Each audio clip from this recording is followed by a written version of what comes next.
Bonsoir, peuple de Dieu. Je vous salue tous dans le nom du Seigneur Jésus-Christ. C'est votre frère Rigo en direct du Canada. Aujourd'hui, nous sommes le 22 juillet 2020 et il est 19h à l'heure du Canada. Oui, peuple de Dieu, sans plus tarder, nous allons commencer cette réunion de ce soir avec une prière. Saint-Esprit, tu es le bienvenu dans ces moments. Prends contrôle de ces moments, Seigneur. Assistez-nous du début jusqu'à la fin.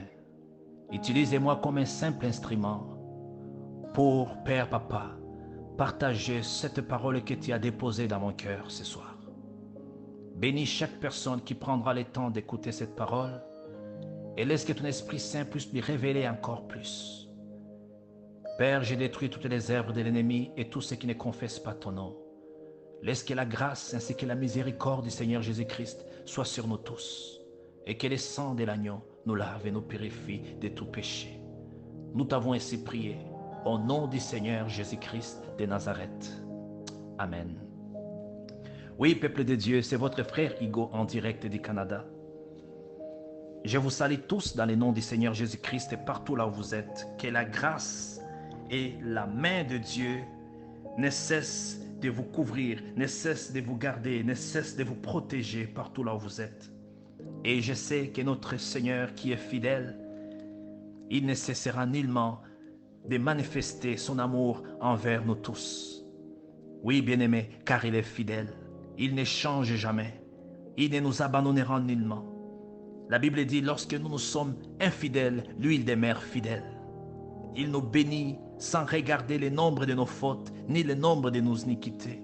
Mais il regarde à son amour et il regarde à sa fidélité. Voilà le Dieu que nous avons cru. Voilà le Dieu que nous témoignons avec force et avec fierté. Il est le Dieu d'amour. Il est celui qui nous a aimés en premier.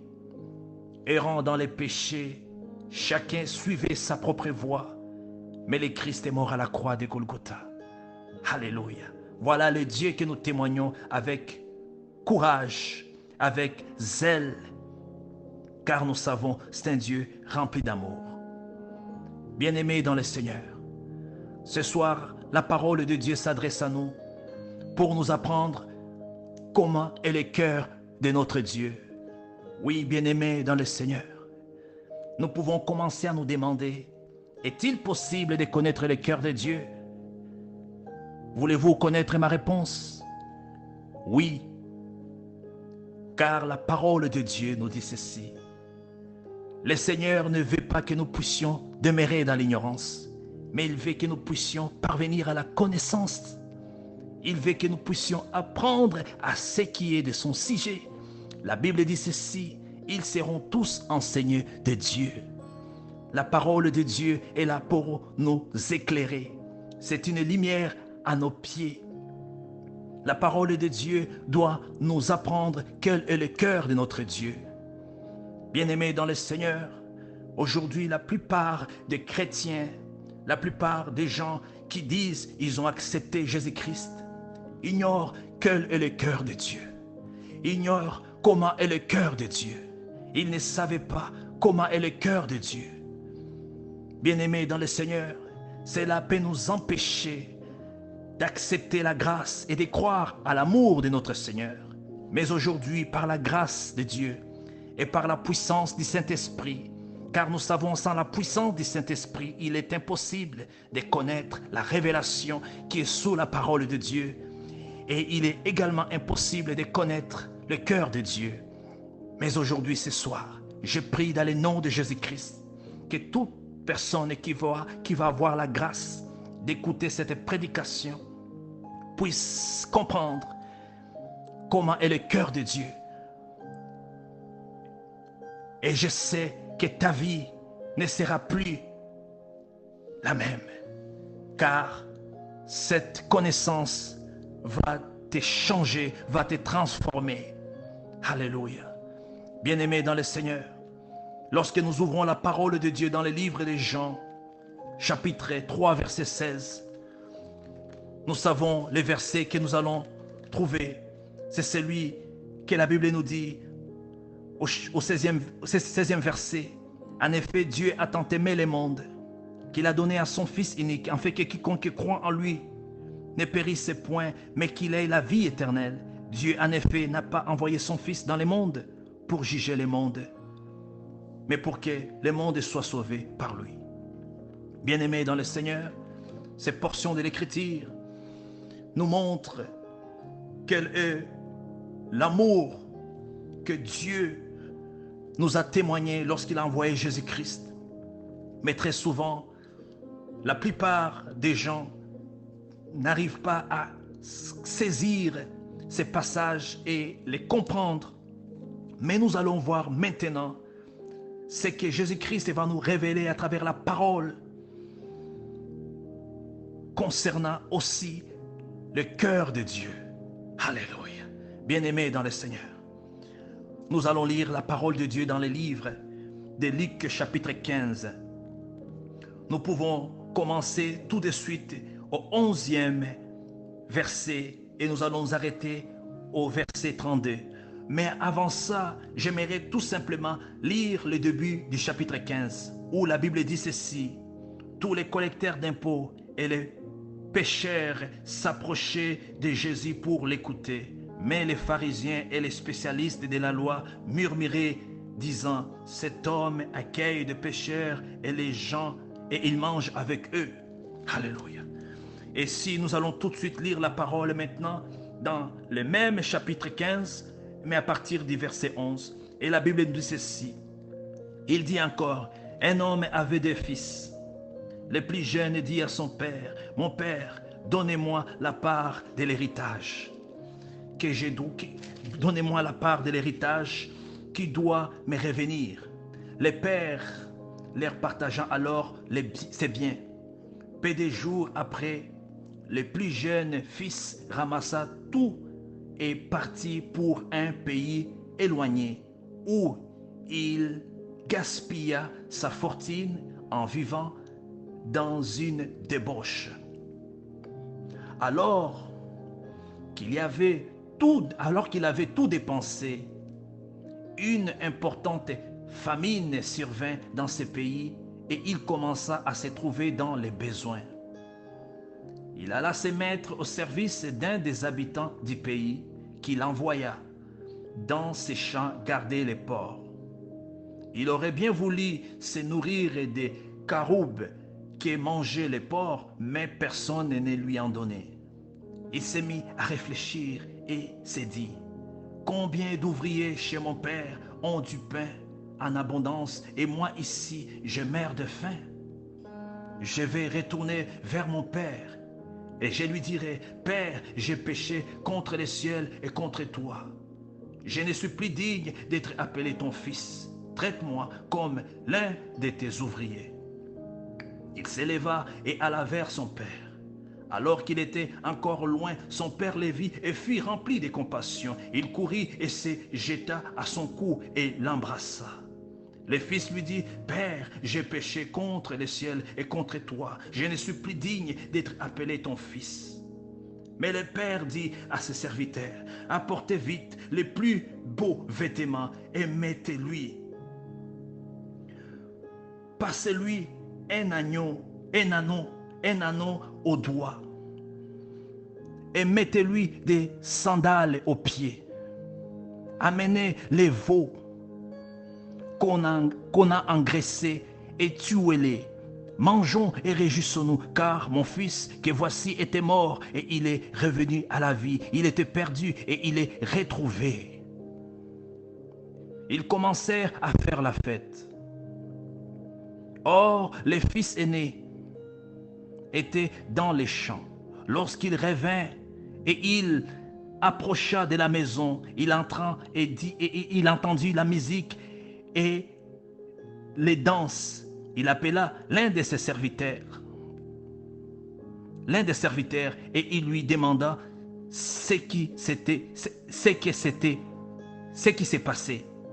Le serviteur lui dit: ton frère est de retour et ton père a tué le veau engraissé parce qu'il l'a retrouvé en bonne santé. Le fils aîné s'est mis en colère et il ne voulut pas entrer. Son père sortit les supplier d'entrer.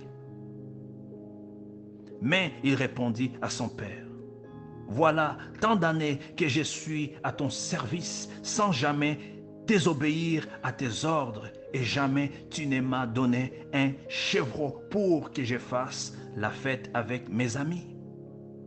Mais quand ton fils est arrivé, c'est lui qui a mangé tes biens avec des prostituées. Pour lui, tu as tué les veaux engraissés. » Mon enfant, lui dit le père, tu es toujours avec moi et tout ce que j'ai est à toi. Mais il fallait bien faire la fête et nous réjouir parce que ton frère, que voici était mort, il est revenu à la vie. Il était perdu et il est retrouvé. Alléluia. Bien-aimés dans le Seigneur,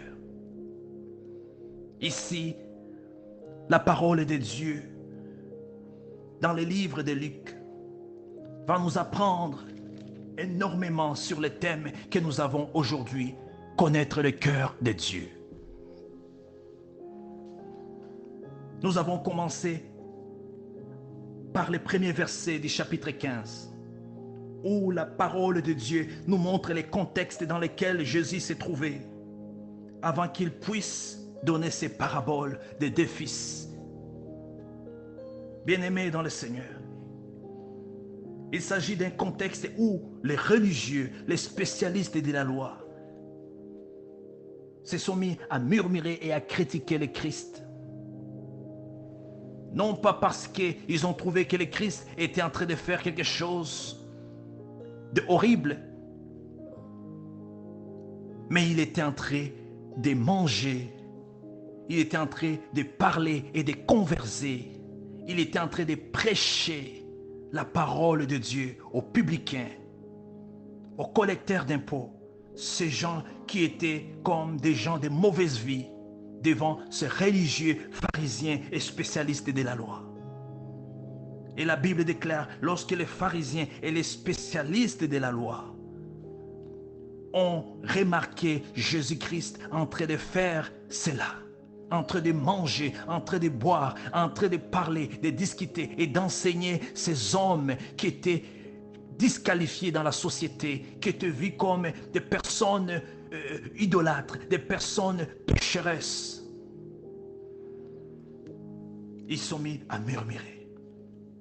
Alors Jésus-Christ, il va donner une deuxième parabole en disant, il y avait un homme qui avait deux fils. Nous ne savons pas dans quelle ville habitait cet homme. Mais écoutons la parabole de Jésus et comprenons réellement ce que Jésus-Christ a voulu signifier dans ces paraboles. Il dit que cet homme avait des fils. Mais le plus jeune va s'approcher de son père et va lui dire, « Père, il me semble qu'il serait bien que tu me donnes ma part d'héritage. » Et le père n'a pas discuté. Ici, nous voyons un père qui a un cœur libéral. Un père qui écoute ses enfants.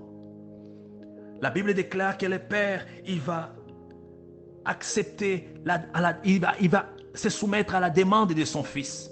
Et il va accepter de lui donner la part qui lui est réservée. Alors la Bible dit, le fils, dès qu'il a eu sa part, il va quitter la maison de son père et il va se diriger loin de la maison de son père dans un autre pays qui était loin, éloigné, on pourrait dire. Mais quelques années après, quelques temps après, la Bible ne nous donne pas de précisions, mais comprenons ici qu'il s'agit, bien-aimés dans le Seigneur, d'une parabole. Quelques temps plus tard, les choses ont changé dans ces pays. Et tout l'argent que ses fils, le plus jeune, avait pris de son père, tout l'héritage, était déjà bousillé. Alors le fils, il va commencer à se débrouiller, il va commencer à travailler. Et la Bible dit, il va commencer à travailler par un des habitants de ces pays. Mais son nouveau employeur va les maltraiter. Il va l'envoyer pour protéger les porcs dans les champs, pour garder ces porcs, les nourrir, mais sans lui donner à manger. Bien-aimé dans le Seigneur, le fils, quand il a vu cela, la Bible déclare, il a commencé à réfléchir. Et lorsqu'il a commencé à réfléchir, il va se dire ceci. N'est-ce pas, mon père a des ouvriers, mais ces ouvriers, ils sont quand même nourris. Mais moi ici, je crève de faim. Je n'arrive même pas à trouver quelque chose à manger. Même quelque chose que les porcs pouvaient manger, ils n'arrivaient même pas à partager avec eux. C'est-à-dire, son nouveau employeur amenait uniquement la nourriture pour les porcs et non pas pour lui. Quel genre d'employeur bien-aimé dans le Seigneur. Et la Bible déclare, quand il s'est mis à réfléchir, en disant, combien d'ouvriers chez mon père ont du pain en abondance, et moi je meurs ici de faim. Alors il a dit, je vais retourner à la maison de mon père. Et je vais dire à mon père que j'ai péché contre le ciel et contre lui. Et c'est ce qu'il a fait. Et lorsqu'il s'est retourné, la Bible déclare, son père va aller voir de loin. Et lorsqu'il a vu de loin, il va courir après son fils. Il va lui embrasser. Il va lui donner des baisers. Et il va l'accueillir. Bien-aimé dans le Seigneur. Mon premier point aujourd'hui s'intitule « Donnez-moi ma part d'héritage ». Les fils pensent aux biens matériels. Il a pensé à l'argent. Il a pensé à tout ce qu'il avait comme héritage. Bien-aimés dans le Seigneur, aujourd'hui, le peuple de Dieu sont toujours centrés sur le matériel, sur l'argent. Ils sont centrés sur le bien, les restes que Dieu nous a promis. Car la parole de Dieu nous a dit que toutes ces choses nous appartiennent. Tous les restes, Dieu nous a promis de les avoir. Mais ici, la parole nous montre que le cœur du Fils était centré sur le matériel, sur l'héritage.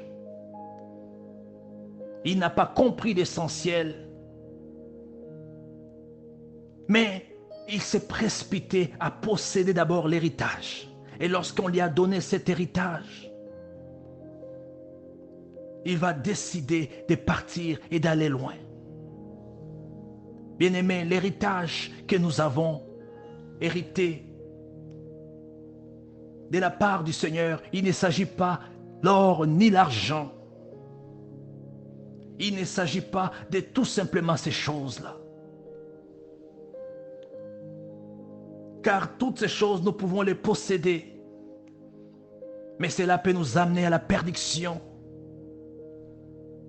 L'argent et l'or, tout cela peut nous amener à la perdition. Alors ce fils, il va se baser sur le matériel et sur l'argent. Il dit, Père, donnez-moi ce qui me convient, ce qui est à moi. Et ici, nous voyons le cœur du Père. Le cœur du Père n'a pas hésité de donner au Fils ce qui lui appartenait, ce qu'il devait hériter de sa part. La Bible dit que le Père va lui donner sa part. Et le Fils, il va prendre son héritage et il va s'éloigner de la maison de son Père. Il va s'éloigner des serviteurs de son Père. Il va s'éloigner même de son Père. Et il va partir. Bien-aimés dans le Seigneur, Dieu ne va pas contre notre volonté. Mais Dieu, c'est un Dieu qui nous écoute. Voilà pourquoi elle avait dit, je mets deux chemins devant toi, les biens et les mal. Mais moi je te conseille de choisir les biens et non pas les mal. Dieu ne s'oppose pas à notre volonté. Mais il est important, bien-aimés dans le Seigneur, de nous poser la question.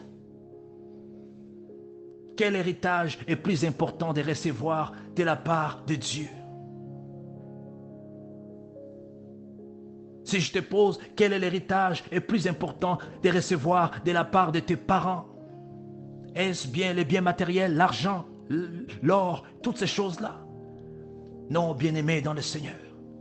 Le plus grand héritage que nous devons même espérer de recevoir de la part de nos parents, ce n'est ni l'argent ni l'or, mais c'est l'amour, c'est le courage, la tendresse, la générosité, l'affection, la compassion.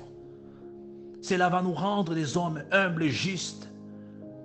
Mais si nous héritons simplement l'argent, nous héritons simplement les biens de ce monde, cela ne nous suffira à rien, bien-aimés dans le Seigneur.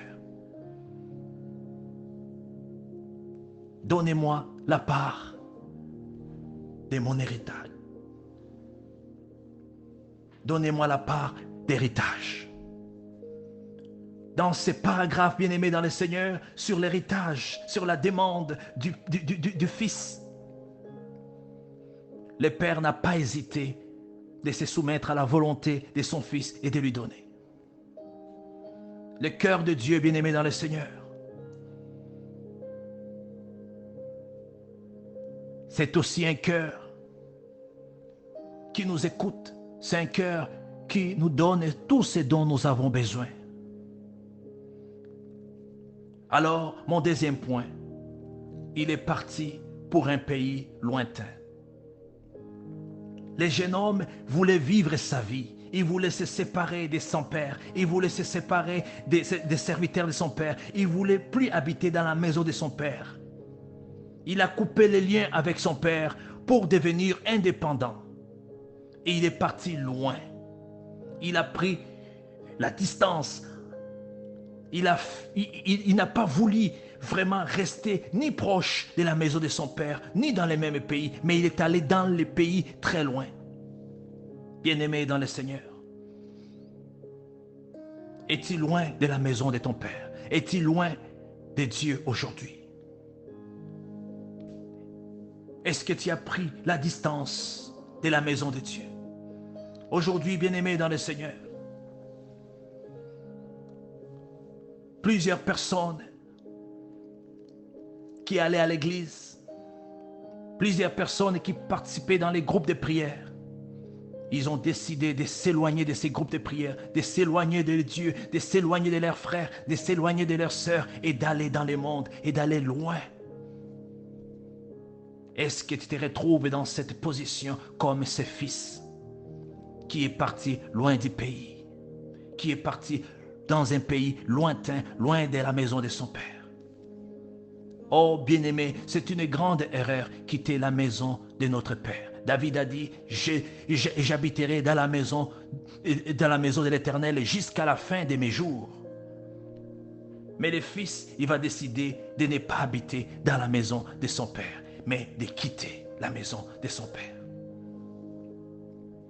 Bien-aimé dans le Seigneur, as-tu déjà pris cette décision de t'éloigner de la présence de Dieu?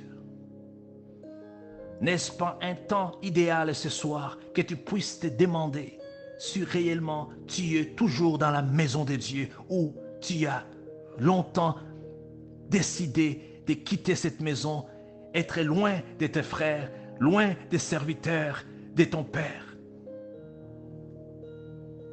Es-tu toujours la personne qui croit qu'aller à l'église, c'est une bonne chose, que fraterniser avec les frères, c'est une bonne chose? Es-tu toujours une personne qui souhaite demeurer dans la présence de Dieu, c'est-à-dire lire la parole de Dieu, prier, adorer le Seigneur? Es-tu toujours cette personne qui avait les habitudes de jeûner, qui avait les habitudes de prêcher la parole de Dieu, d'annoncer l'évangile? Es-tu toujours cette personne qui autrefois avait le désir d'habiter dans la maison de son père. Alléluia. Et mon troisième point, il gaspilla toute sa fortune en amenant une vie de débauche. Alléluia. Bien-aimés dans le Seigneur, la Bible nous dit encore que ce jeune homme, il a pensé vivre en profitant, en dépensant excessivement. Il a gaspillé donc tout ce qu'il avait, la fortune, tout, il a brûlé tout cela. Bien-aimé dans le Seigneur. Mais quelques temps après, lorsqu'il s'est retrouvé qu'il n'avait plus rien, et que la famine est arrivée dans ces pays, là où il était, alors il a fait face à la misère. Il n'avait plus rien.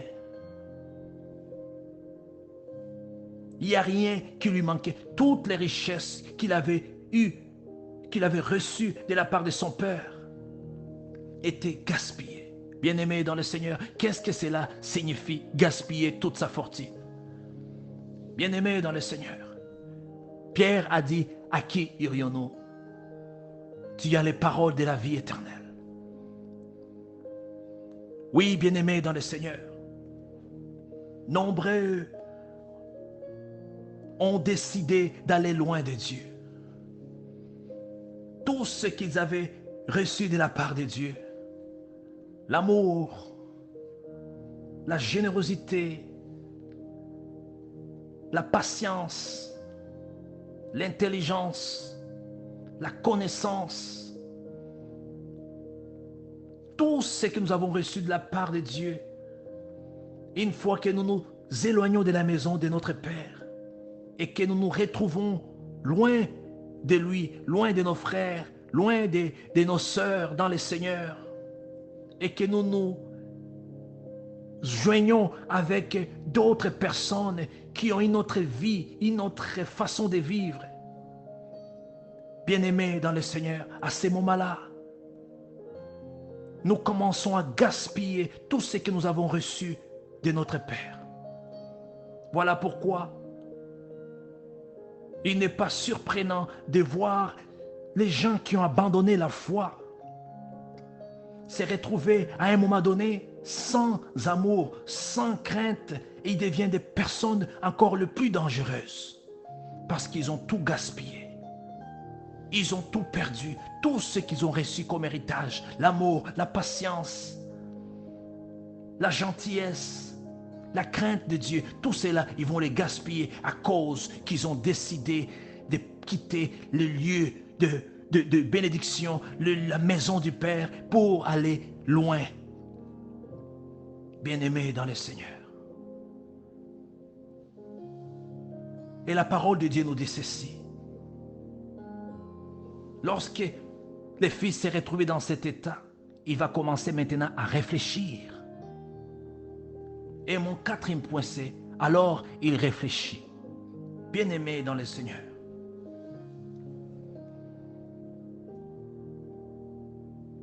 Tu ne peux nullement arriver à réfléchir lorsque tu es loin de la maison de ton Père, lorsque tu es dans le pays lointain, si tu n'as pas le Saint-Esprit.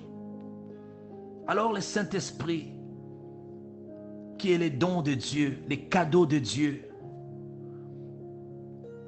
le Saint-Esprit qui représente cette connaissance, ces souvenirs que ses fils avaient de la part de son Père et de la maison de son Père. Alléluia. Bien-aimés dans le Seigneur, le fils a commencé maintenant à se rappeler. N'est-ce pas, mon Père a des ouvriers? N'est-ce pas, il ne manque rien? N'est-ce pas, il les traite comme il faut? N'est-ce pas, il mange comme il faut? Il mange en abondance.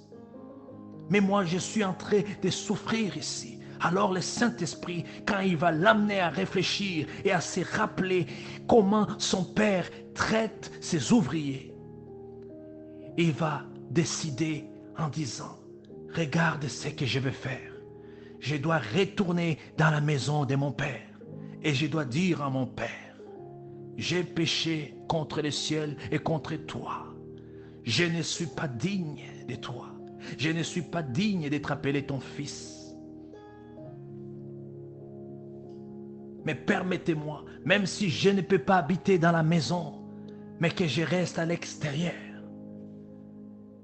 n'importe que je puisse manger, n'importe que je puisse boire, n'importe que je puisse être traité comme tes ouvriers, cela va me suffire. Bien-aimé dans le Seigneur, lorsque tu te retrouves dans une situation où tu sais que tu as abandonné la foi,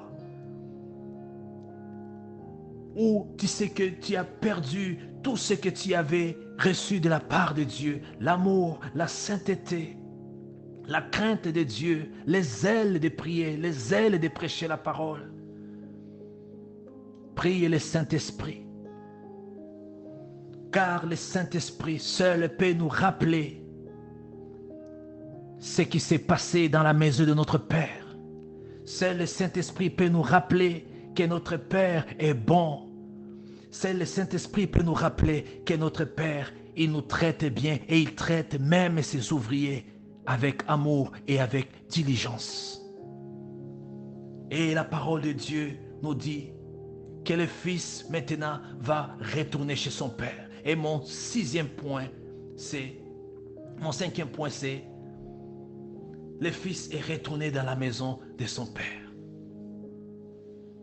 Et qu'est-ce que la parole de Dieu nous dit? Lorsque le Père a vu le Fils de loin, il a eu compassion. Le Père, il va courir sur le même chemin où s'est trouvé le Fils. Il va l'embrasser, il va le saluer avec des baisers et il va l'accueillir avec joie. Bien-aimé dans le Seigneur, ici c'est Jésus qui a donné cette parabole. Jésus-Christ est en train de nous révéler comment est le cœur de Dieu. Le cœur de Dieu, bien-aimé dans le Seigneur. C'est ce que Jean a dit dans le chapitre 3, verset 16. Dieu a tant aimé le monde. Le cœur de Dieu est rempli d'amour et de compassion, peu importe ce que nous avons fait et ce que nous faisons. Jésus-Christ, ici, il va expliquer aux pharisiens et aux docteurs de la loi qui ont commencé à les juger en disant, lui, il est en train de manger avec les collecteurs d'impôts et les publicains, en les disant, écoutez, bien-aimés, lorsque ce père a vu son fils qui a tout gaspillé comme héritage retourner à la maison, il a eu compassion. Il va courir vers lui, il va l'embrasser, il va lui donner des baisers et il va l'accueillir avec joie. Et il va ordonner immédiatement à ses serviteurs de lui changer de vêtements, de lui amener une robe plus jolie, de lui donner des sandales et de mettre un anneau, une bague sur son doigt.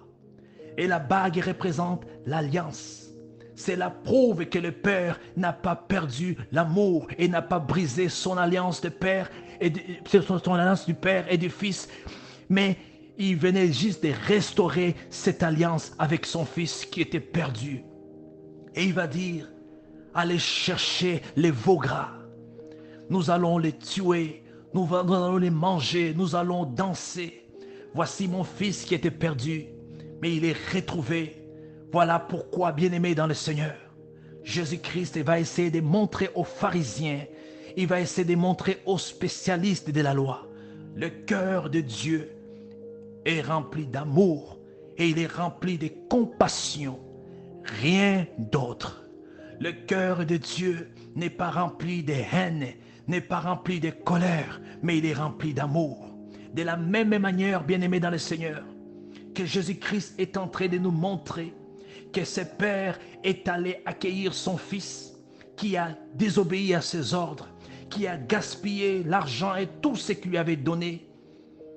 C'est de la même manière que Dieu nous attend toujours lorsque nous avons pris la décision de quitter la maison, de quitter sa présence, d'abandonner son œuvre et d'aller dans la vie de débauche, d'aller dans la vie d'amusement, d'aller dans la vie de péché. Il n'est resté là, il n'est resté pas en train de se réjouir, mais le Père reste dans l'inquiétude. Et lorsqu'il nous voit retourner à la maison, car nous nous sommes rappelés de son amour, nous nous sommes rappelés qu'il est bon et il est miséricordieux, qu'il traite même ses serviteurs avec dignité. Le Père, il prend la même direction que nous avons pris pour venir nous accueillir. Il faut que tu te retrouves sur le chemin des retours, bien-aimés dans le Seigneur. La Bible dit ceci, que le Fils, une fois qu'il a réfléchi, que son Père est un homme bon et qu'il traitait avec dignité même ses ouvriers, il s'est levé et il s'est dirigé vers son Père. Mais il savait une chose, je dois dire à mon Père que j'ai péché contre lui. Et la Bible nous montre que lorsque le Fils est arrivé auprès de son Père, et quand il a commencé à lui dire, Père, j'ai péché contre toi, et j'ai péché contre le ciel, le Père n'a pas commencé à discuter par rapport à cela. Le Père va tout de suite ordonner aux serviteurs d'apporter une robe. Bien-aimés dans le Seigneur, le cœur de Dieu n'est pas là pour nous juger. Voilà pourquoi la Bible dit dans le livre de Jean chapitre 3 verset 16, Dieu n'a pas envoyé son Fils dans le monde pour nous juger, mais il est venu pour nous sauver. Bien-aimés dans le Seigneur, le cœur de humain, les humains, ils vont toujours juger les autres, mais le cœur de Dieu ne nous juge pas. Le cœur de Dieu ne nous juge pas. Le cœur de Dieu nous accueille. Le cœur de Dieu nous compatit. Le cœur de Dieu nous donne encore l'espoir d'habiter dans la maison. Oh bien-aimé dans le Seigneur, je te conseille ce soir de décider de retourner dans la maison de ton Père.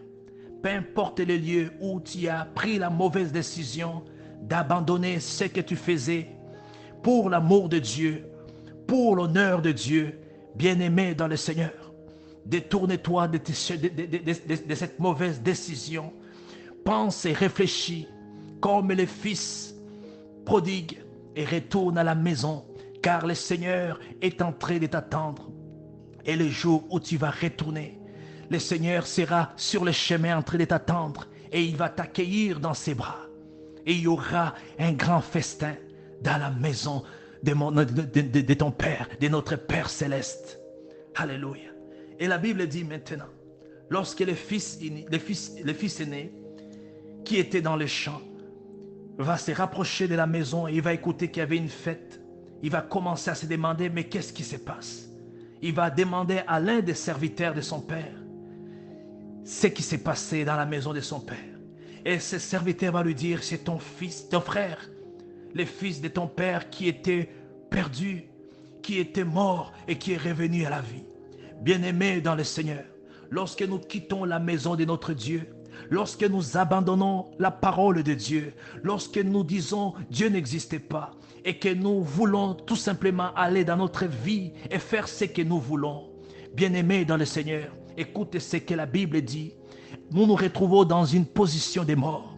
Selon la Bible, être en dehors de la maison de Dieu, c'est-à-dire être en dehors de la protection, ne pas être sous la protection de Dieu, cela signifie que nous sommes morts. Car en dehors de Dieu, il n'y a pas la vie. Bien-aimé dans le Seigneur, je souhaite que tu puisses comprendre ce soir quelle est la gravité de vivre en dehors de la maison de Dieu, de vivre loin de Dieu, de vivre loin de l'amour de Dieu. La Bible appelle ça la mort, appelle ça la perdition. C'est-à-dire lorsque nous vivons dans le péché, nous sommes morts spirituellement. Tu peux être là, tu respires, tu marches et les gens te voient, mais tu es mort. Tu es mort. Bien-aimé dans le Seigneur, souvenez-vous ce soir que le cœur de Dieu n'est pas là pour nous juger. Souvenez-vous ce soir que le cœur de Dieu est là pour nous accueillir. Voilà pourquoi la Bible dit que depuis le matin jusqu'au soir, Israël, je tends mes mains et je t'attends pour que tu viennes vers moi, mais tu refuses, bien-aimé dans le Seigneur. Ce soir, le Saint-Esprit souhaite te rappeler que Dieu est un Dieu d'amour, est un Dieu de compassion. Il est le Dieu qui nous accueille toujours, peu importe ce que nous avons fait. Peut-être tu as décidé autrefois d'abandonner la foi, mais ce soir, le Seigneur t'appelle à connaître que son cœur est rempli d'amour. Son cœur n'a pas de jugement, peu importe ce que tu as fait. Peut-être tu as avorté, peut-être tu t'es prostitué, peut-être tu as tué, peut-être tu as volé, peut-être tu étais une personne qui a sémé de la pagaille, tu as commis de l'adultère. Mais le Seigneur te dit ce soir, souviens-toi que son cœur c'est de l'amour, que son cœur c'est de la compassion pour toi. Souviens-toi de ces passages, des versets de Jean chapitre 3, verset 16. Dieu n'a pas envoyé son Fils dans le monde pour juger le monde, mais pour que le monde soit sauvé par lui. Bien-aimé dans le Seigneur, le cœur de Dieu est rempli d'amour. Voilà pourquoi le Christ est venu à la croix de Golgotha et il va donner sa vie pour nous. Est-ce que tu peux croire à cet amour? Voilà le cœur du Père. Voilà le cœur de Dieu. Voilà le cœur de notre Seigneur. Ce Dieu que nous prions chaque jour. Ce Dieu que nous invoquons tous les jours. C'est un Dieu d'amour. Il marche avec patience avec nous. Il nous écoute. La même manière qu'il a écouté le Fils qui a décidé de lui demander une part de l'héritage. Ce qui lui était convenable. Bien-aimé dans le Seigneur. Il va aller, il va gaspiller. Mais lorsqu'il a réfléchi, car le Saint-Esprit lui a donné la grâce de se rappeler que son Père est bon. Son Père est un homme humble, un homme qui traite même ses ouvriers avec compassion et diligence. Il est retourné dans la maison de son Père. Bien-aimé dans le Seigneur, je souhaite ce soir te rassurer que le cœur de Dieu est rempli de compassion, que le cœur de Dieu est rempli d'amour, que le cœur de Dieu est rempli de miséricorde. Si tu décides ce soir de te détourner de ces mauvais chemins et d'accepter ce que le Saint-Esprit est en train de t'enseigner par rapport au cœur de Dieu, l'amour de Dieu qui surpasse toute autre chose. Bien-aimé dans le Seigneur, tu vas voir l'amour de Dieu. Dans le nom de Jésus, Seigneur, je prie, laisse que ta main soit sur tout et chacun de nous ce soir. Père, nous avons vu à travers cette parabole, dans le livre de Luc, chapitre 15, verset 11 jusqu'au verset 32, que ton cœur est rempli d'amour, Seigneur, et que rien d'autre ne peut être dans ton cœur si ce n'est que l'amour, la compassion et la miséricorde envers ton peuple.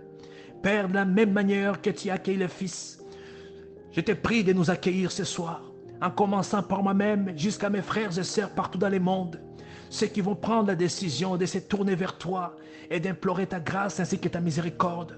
Je te prie, Seigneur, de les accueillir dans tes bras et de les pardonner dans le nom de Jésus-Christ. Saint-Esprit, révèle-nous encore plus à travers cet enseignement.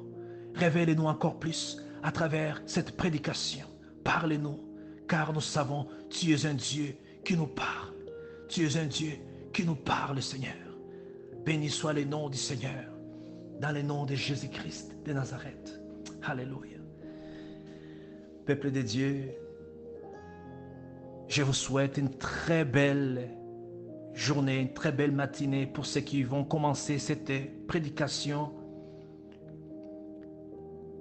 les matins et ceux qui vont l'écouter le soir. Je vous souhaite une très belle soirée. Que le Seigneur vous bénisse partout là où vous êtes. Mais souvenez-vous que le cœur de Dieu est rempli d'amour, de compassion et de miséricorde. Dieu n'a pas envoyé son Fils pour nous juger, mais il l'a envoyé pour nous sauver. Alléluia. L'amour de Dieu est incomparable. Soyez bénis et soyez remplis du Saint-Esprit partout là où vous êtes. Et on se retrouve demain, le 23 à 19h, si Dieu le veut. Bye bye.